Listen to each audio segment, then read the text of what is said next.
So once again, welcome to this module. Okay, BJT biasing and MOSFETs. So this is already covered. Okay, so what are the topics we are going to discuss? Biasing, then AC analysis, that is small signal operation models, then same biasing in MOSFET amplifiers and the small signal operation.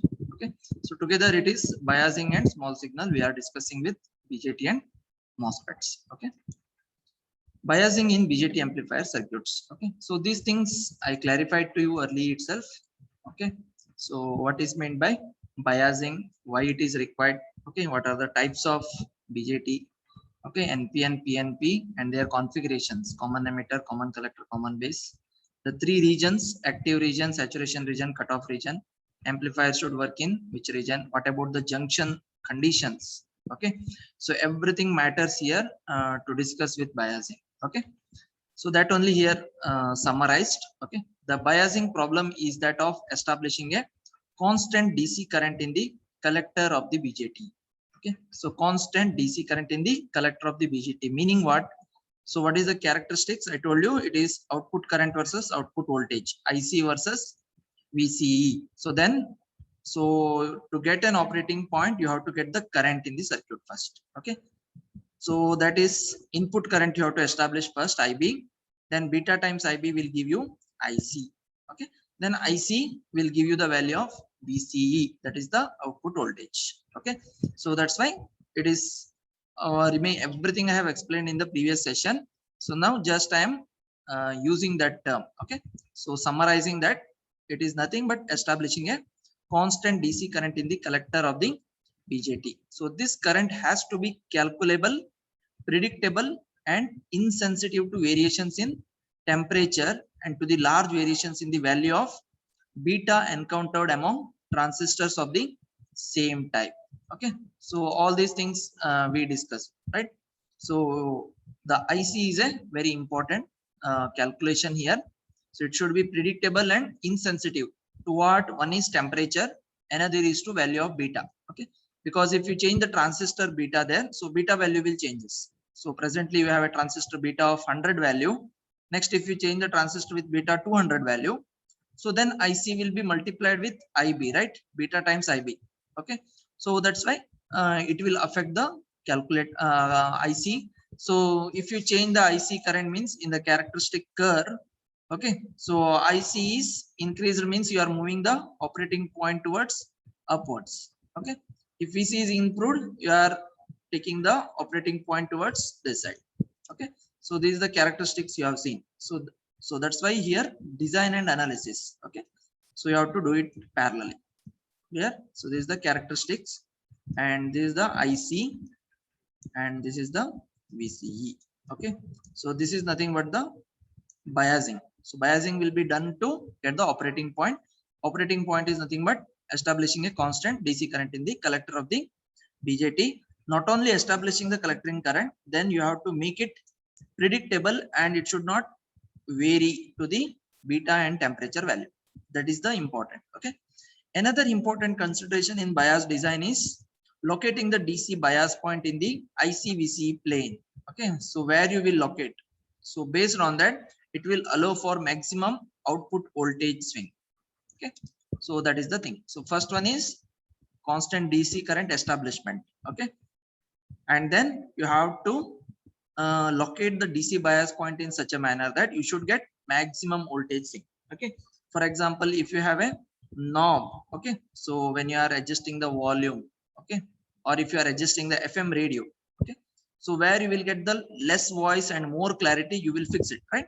The same way here, there is no knob here. Okay, to do here, everything is based on the design itself. You have to design in such a manner that it should not vary. Okay, so that part we will be seeing. Okay, so these are the two things you have to keep in mind if you have any biasing circuits. Last class I mentioned there are many of the bias circuits are there. Okay, in that two important we are discussing here, and in all the bias circuits the two things you have to remember is establishing a constant DC current in the collector of the BJT, that is IC, and that should be made calculable and predictable. It should be calculable, predictable and insensitive to beta and temperature. Okay, There are many other factors are there, these two main factors. Okay. And another important consideration is locating the DC bias point on the VCE plane, IC-VCE characteristics. That means where you will get output voltage swing is maximum. Okay. So that means if you are applying, as last class I shown you that. So if you are applying a small amplitude signal, when you apply this and when you have the operating point, you should get the proper, in both cycles you should get proper swing. Okay, one is more, one is less, or one is clipped off, not like that. You should get a maximum signal swing. So that is nothing but the amplification. Okay, so that you have to take care. In this section we shall deal with various approaches to solving the bias problem in transistor circuits designed with discrete devices. Okay, so we are not discussing any integrated circuits. I told you first 3 modules we are not discussing at all. That's why it is completely with discrete devices. Okay, so with in lab also we'll be doing that with discrete components. We will connect it on breadboard and we'll connect it to CRO and function generator and we'll measure the output. Okay, so that is the idea. But before presenting the good biasing schemes, okay, so I will be presenting the 2 biasing schemes here. So before we discuss that, we should also know the bad schemes also. Okay, so in that only some little variation if we make, so it will become a bad biasing scheme. Okay, the same circuit I may be using next, okay, for good biasing schemes with little modification. But if you miss one of the element, it becomes a bad biasing scheme. What is called as bad biasing scheme? So its IC is not calculable, predictable, insensitive, and it's not giving a maximum output voltage swing. That is called as bad biasing scheme. So such 2 arrangements are there, just we are discussing that. Okay, so just look at the circuit and its analysis. Okay, first one, attempting to bias the BJT by fixing the voltage VBE by, for instance, using a voltage divider across the power supply VCC as shown in figure A is not a viable approach. Okay, so I will show you this picture, then you will be clear.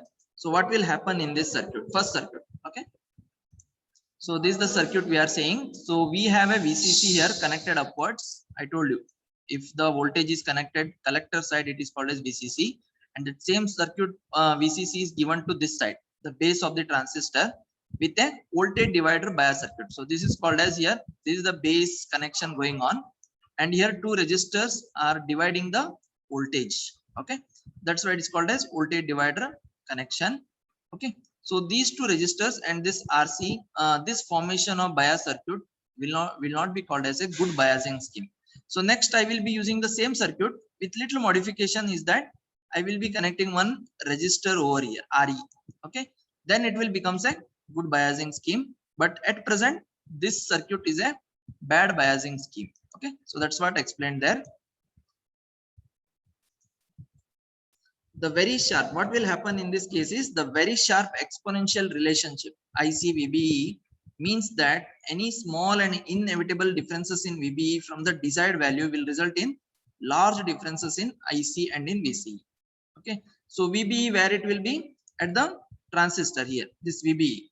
If there is a small change in VBE, that means transistor, if you make changes, okay, or beta value changes, so it will produce a large change in the IB current, and this IB current in turn related with IC with beta IB. So this is not a, what we call, it is not predictable. Okay, it is a exponential increase. Okay, so what you are seeing now, COVID situation, it is a exponential increase. So government is unable to handle that. Okay, when such things happens. Okay, the same way such things we will avoid it in designing the circuits also. That's why this one is not a good approach. Okay, second one, you have here circuit itself. It is called as biasing the BJT by establishing a constant current in the base. This is also called as fixed bias circuit. So where here IB, so IB value will be computed, right? So IB value is given as, so it is applying KVL here at the input side. If you apply here, VCC is there, VCC minus VBE. So this is the voltage. Okay, so this is plus minus is there. Okay, minus side is ground, plus side. Okay, minus to plus, it is plus VCC, and this is opposite, plus minus VB is there. So minus VBE divided by RB. IB into RB is also a voltage drop, but I am calculating for IB now. So it is divided by RB. Okay, so simple KVL equation I have written here. So now just this IB. So in this circuit, we have find out IB because next value IC we have to calculate, right? So IC depends on beta and IB. Beta times IB. Then VC is output voltage again depends on IC. So that's why the major equation here is the equation of IB. So what is the IB? You have VCC constant value. You are applying some 12 volt or 15 volt, it is constant. Then 0.7 is a silicon transistor, 0.7 it is constant value.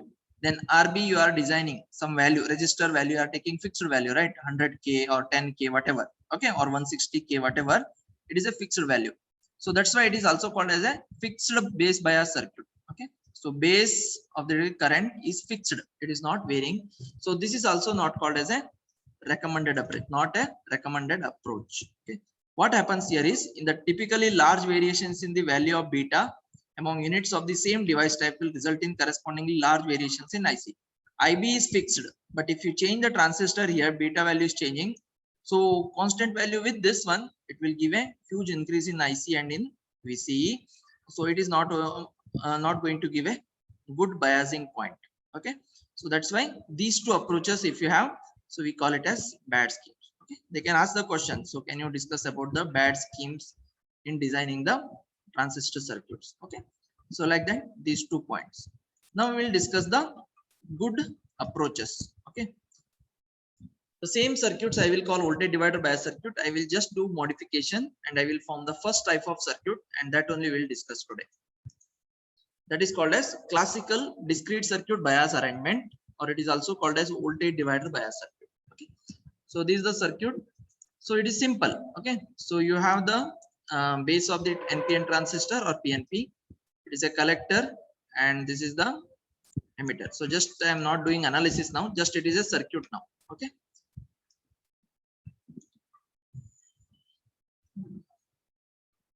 so collector side resistor connected, that's why it is denoted as RC.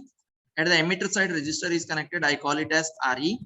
Base side resistors are connected, we call it as RB normally, but here it is voltage divider circuit, so that's why we call it as R1 and R2. In some cases we call it as RB1 RB2 like that. Okay, because it is base side connected now, RB1 RB2 also you can make. Simply why to give the confusion, so just R1 R2 I have written. Okay, so RB1 RT also written. Okay, so this is the circuit. This circuit need to be designed, and you have to do the analysis also here. What will be the value of IC or IE? Okay, so how it is going to affect with temperature variation, beta variation, all these things we have to, because we have told already this is a good scheme, no? So that's why we have to discuss it. Okay, so that's our agenda. So figure here shows the arrangement most commonly used for biasing a discrete circuit transistor amplifier if only a single power supply is available.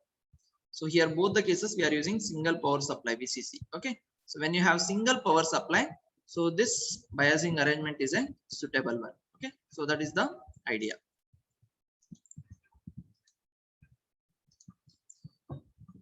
So just we'll continue its discussion and analysis and equations. Okay, the technique consists of supplying the base of the transistor with a fraction of the supply voltage VCC through the voltage divider R1 R2. Circuit I shown you, right?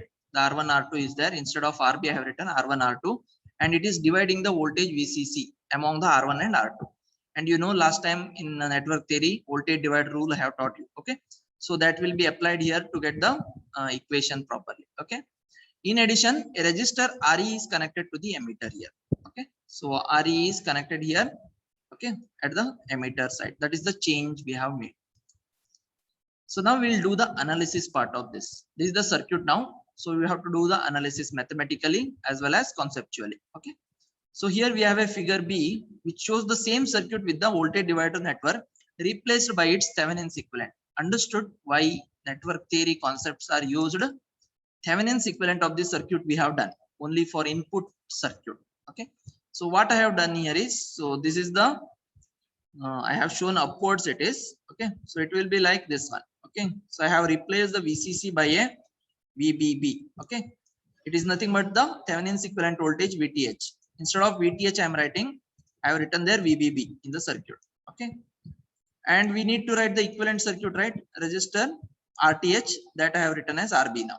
Okay, only that is the change, but the theorem will not change here. So this is the RB, nothing but RTH, and this is the VTH, nothing but VBB here, applicable to a transistor operation. Okay, so that only I have written here. So this is the input side. Okay, so this VBB, how you calculate? So earlier circuit you had this previous circuit. Okay, this is R1, R2. So upside it is R1 and this is R2. You have to apply the voltage divider rule. This is the VCC here. Okay, so now I have to find out VBB. That means base voltage with respect to ground. It is called as VBB. Okay, so here with respect to ground I have to find out. So what is the voltage divider rule says? It is total voltage. What is the total voltage? VCC into corresponding resistor. What is that? R2 divided by total resistance R1 plus R2. That's what I have written here. Okay, VCC into R2 by R1 plus R2. That is the VTH. Okay, then RTH is nothing but what? When you have a base current is very small. Okay, so when base current here is negligibly small, we can consider this R1 and R2. Okay, is so that's how we will calculate no equivalent resistance. Okay, R1 and R2 are in parallel because of this junction, right? R1 R2 are in parallel, so that parallel connection you have to find out. If two resistors are in parallel, what is the equation? R1 R2 by R1 plus R2. That's what written here in equation 2. Okay, equation 1 is about VBB, which is the voltage divide rule applied here, and this is the RTH. Both equations are clear, so it is nothing new. So if you have not understood network theory, Thevenin's theorem and all, you need to brush up that concept. Okay, if you have understood, so straight away you will write the equation for this. Clear? We'll go for next slide. Continuing this discussion, the current IE can be determined by writing a Kirchhoff's loop equation for the base emitter ground loop. Okay, so now we have to apply the Kirchhoff's voltage law. So what you have here is RB, you have the VBB. Okay, same thing I'm writing here, and this is the transistor side you have. Okay, and here you have the RE resistor, and everything is grounded. So this is also connected to ground. This is also connected to ground. So you can call this as plus minus. So this is plus minus RB, and this is plus minus here VBE. It is the transistor voltage. You know, for silicon transistor it is 0.7, and germanium transistor it is 0.3 something, right? And this is RE, and here RB. This is RB. Okay, and current flowing through this RB is base current IB, and the current through RE is emitter current IE. Okay, so now for this circuit we are applying the Kirchhoff's voltage law. What you will get? VBB, I have taken minus to plus as plus, minus IBRB, then plus minus is there, so minus VBE, and this is also plus minus IERE equal to 0. So what is our point of interest is I have to calculate here IE, because you know that, okay, IC and IE are approximately equal. In the last discussion only I told, okay, IC is equal to alpha times IE. Okay, so because this IE is also present at the output side and IC also present at the output side. Okay, so that's why both you can use simultaneously, and it is alpha times IE. Alpha is 0 to 1.99. Okay, that's why IC and IE are approximately equal. Okay, writing IC equation is equal to writing IE equations. Okay, no changes. So in book they have written like that, so I'm taking the discussion like that. Okay, so that you should not confuse later. So we know that IE is equal to IC plus IB. So we know that very important relation in transistor, and IC is nothing but beta times IB plus IB. So what is common here? IB is common. So what is remaining? Beta plus 1. So from this, what is IB is nothing but IE divided by IE is here, and this beta plus 1 is taken in the denominator. So you'll get IE by beta plus 1. Okay, so that I will substitute here in the IB, because this equation I have to find it for now, writing the expression in terms of IE. Okay, emitter current. Okay, so substituting IB in equation 3 we get, so VBB IE RB by beta plus 1. Here I am substituting that, minus VBE minus IE RE equal to 0. Okay, the same equation 3 reproduced here, only change is IB substituted. Then I will group the VBB and VBE one side, because VBE minus VBE. Then both IE I will group it right side. If we take right side, it will become plus, and IE is common. So what is remaining? Re plus Rb by beta plus 1. So from this you can write the expression for IE now. Emitter current IE is equal to, this is VBB minus VBE comes in the numerator, and this Re by Rb by beta plus 1 comes in the denominator. So this is the important equation for this bias circuit. Okay, so this is approximately equal to IC. Okay, this is nothing but establishing the DC collector current. Okay, establishing the DC current at the collector. Okay, emitter and collector almost equal. Okay, if you know the beta value or alpha value, you can calculate the IC. Okay, but they have discussed about this IE only. Okay. So this is how you get the IE expression. This is mandatory. You have to get the IE expression, something output current. Okay. Similarly, if you know the output side here, you can write that. Okay, VC, that is not shown here in this notes. So VC is nothing but output voltage. Okay, if this is the VC characteristics, so this is VCE and this is IC. Okay, so IC is nothing but IE. Both you can use simultaneously. Okay, so VC is calculated here. Just what you have in the right side. Okay, so that only becomes the your. So C, collector to emitter voltage. So this collector to emitter voltage is nothing but here. It is VCC is the total value VCC, and drop. What is the drop here? RC is connected, no?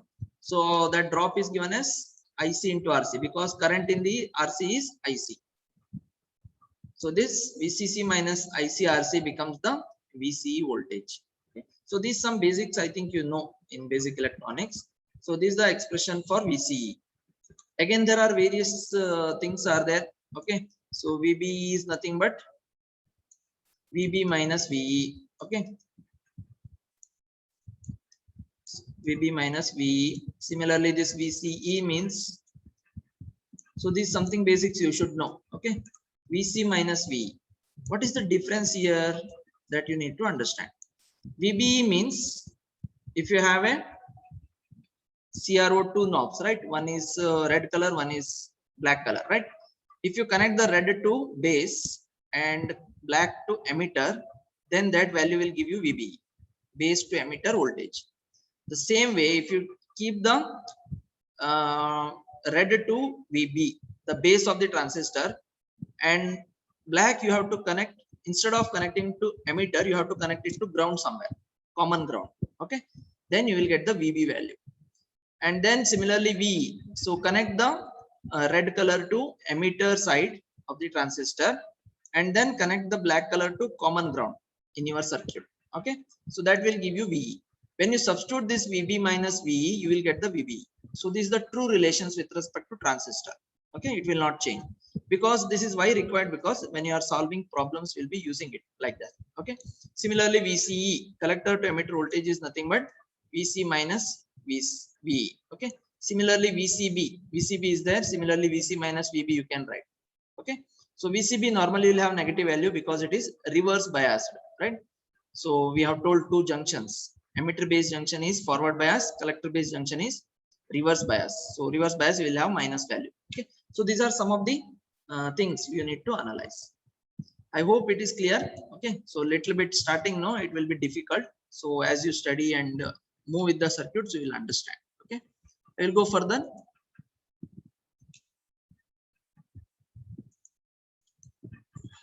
Okay. So now we have seen the circuit, how the circuit is, and how to establish the collector current or emitter current we have seen, and we have the completed the equation part. Now we have little theory. What is that? Conceptual things. Okay, analysis part we have to do. Okay, so in this equation, to make IE insensitive to temperature, that's what we have told very first, right?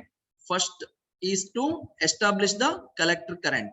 Second thing is to make insensitive to temperature and beta. To make that something, we have to make modification to equation. No, that's we are doing here. Okay, insensitive to temperature and beta variation, we design the circuit to satisfy the following two constraints. Okay, so what is that first constraint? VBB in your circuit. Okay, in equation you have VBB minus VBE is there, so that VBB should be very large compared to VB. VB is a 0.7, right? If you are applying 15 volts something, 0.7 is negligible, right? So like that you have to give VBB more to make it insensitive to temperature, and then RE should be much larger than RB by beta plus 1. In the denominator, you have RE factor, RE plus RB by beta plus 1, right? That RE should be more than this factor. Okay, so then you will have a good insensitive to temperature variations.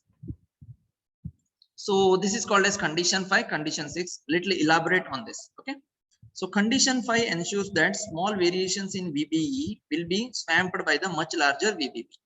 So there is a limit, however, on how large VBB can be.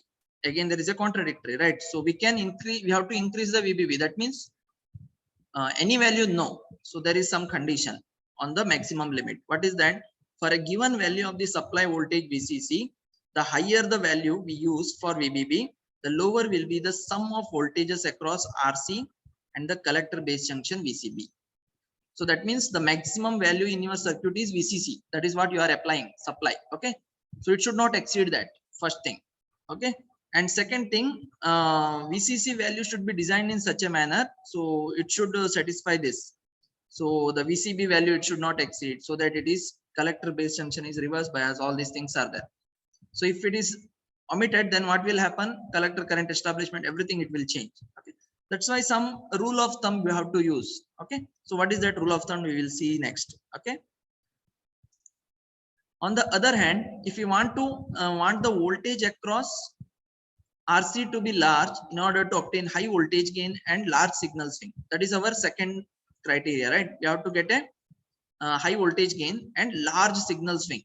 Okay, so to make that, and we also want VCB, that is the collector base voltage, to be large to provide a large signal swing. So this is a contradictory. So thus, as in the case of any design, okay, we have a set of conflicting requirements. So whichever you do, if you try to increase VBE or VBB, there is something it will affect in the output side also. Okay, so that's why normally a rule of thumb is used. What is that rule of thumb? So VBB, VCB, and this draw of ICRC should be about 1/3 of VCC. Okay, so exactly 1/3 will do. So VCC is 1/3 part will be given to VBB. So it should not exceed this limit. Okay, so 1/3 of VCC across voltage drop. So this is when required design. Okay, designing circuits. Okay, that's why this analysis we are doing first, and then we'll be having problem to design this circuit. Then we'll be using this relation. VBB should be 1/3 of VCC. Okay. Condition 6 makes, so next condition, what is that? RE is much greater than RB by beta plus 1, which makes IE insensitive to variations in beta. Okay, and could be satisfied by selecting RB small. Previous condition was about making insensitive to temperature. For that, what we have done, VBB should be much larger. But VBB, how much larger? It is 1/3 of VCC. That's what rule of thumb we have done. Now the same thing, I we have to make insensitive to beta, that is the transistor gain. Okay, so for that, what we will do, it is selected by RB small. But this in turn is achieved by using the low values for R1, R2. RB, how it is designed? R1 parallel to R2 we have taken, right? So that's why I have to take low values for R1 and R2. Again, how much low? That also we need to see. However, lower values for R1 and R2 will mean a higher current drain from the power supply. Why resistors will be used at the supply side? There should be no much higher power supply and it should not damage your transistor. Okay, for that resistor is called as current limiting, right? So it should limit the current. So if you take low values, then what will happen? High current will pass to the base of the transistor and it will may damage the things. Okay, so that's why will result in a lowering of the input resistance of the amplifier, which is the trade-off involved in this part of the design. So this is again a trade-off. So again we have to use some rule of thumb to design the R1 and R2 value. Okay, so it should be noted that condition means that we want to make the base voltage independent of the value of beta and determined solely by the voltage divider. Okay, and thus will obviously be satisfied if the current in the divider is made much larger than the base current. Okay, what is the rule of thumb here? R1 and R2 such that the current in the range of IE to 0.1 IE. So here earlier 1/3 VCC we have seen. So design part you should remember this. Okay, IE should vary IE to 0.1 IE. That is the fraction. Okay, So you'll see that in design. So then you will understand what I am discussing this. Okay. And this practically also you can check in lab. Okay. And you will see the characteristic curve. You can draw it on semilograph sheet and you can observe how signal swing it will come and all. Okay. So nowadays simulation softwares also have come. You can just change the values and you can check also. Okay. So that is all advancement. Okay. So but you have to learn here with the design and analysis. For that this circuit was considered. Okay. So this is regarding, now we have seen VBB value and we have seen the condition 5 and 6. Now one more thing is, in our circuit we have a RE. What is the role of that RE? That also will check. Further insight regarding the mechanism by which the bias arrangement stabilizes the DC emitter current is obtained by considering the feedback action provided by RE. So this RE is present between, because it is a common emitter configuration. So emitter is common between base and collector. So exactly in the middle it is connected now. Okay, RE. That means it is nothing but a feedback now, output and input. So it will stabilize. It will stabilize the output. Okay. Consider that for some reason the emitter current increases, the voltage drop across RE. Okay. So the voltage drop RE and hence V will increase correspondingly. Okay. Now, if the base voltage is determined primarily by the voltage divider R1 R2, which is the case of RB is small, and it will remain constant, and the increase in VE will result in a corresponding decrease in VB. If I say like this, so when I am saying, explaining like that, to your mind, this picture should come here. The transistor, whatever I have drawn, okay, so that picture should come to your mind. What is that picture? So this circuit, okay, so you have this circuit where V will come, where VB will come, all these things should run in your mind. That's why I'm going slow. Okay, RE, that is RE here connected, V will increase, so the V across RE. Okay, now if the base voltage is determined primarily by the voltage divider R1 R2 at the input side, which is the case of RB is small, it will remain constant, and the increase in V will result in a corresponding decrease in VB. Decrease in VB is not possible, right? Because it is a fixed value for silicon transistor, but it may vary a little bit, but thus in turn reduces the collector current. If you decrease VBE, it is decreasing the collector current. And in the characteristic I told you, if you try to decrease the collector current or increase the voltage across collector emitter voltage, it is changing the bias point. This should not happen. Okay, so that's why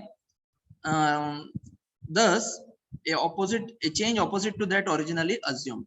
So originally we have assumed that, so VB will be, so from started with emitter current increases we have taken, but it is here decreasing. Okay, that means this RE provides a negative feedback action that stabilizes the bias current. Okay, so this is the analysis of this circuit what I have taken up here. Okay, which is also called as voltage divider bias circuit, but here what we have taken. So this is the circuit, okay, what we have discussed, discrete circuit bias arrangement. So we have gone through its analysis by taking the Thevenin's equivalent circuit at the input side. We have written the equations, and then we try to find out the expression for IE. So this expression is very important. Okay, and then we have done the analysis. Okay, so what is the analysis? These two conditions, VBB should be much larger than VBE, RE should be much larger than RB by beta plus 1. Okay, and then the additional one, feedback action provided by RE. Okay, so the session is going to end now. In the next class we'll be discussing the next bias arrangement. Before that we'll see the problem on this. Okay.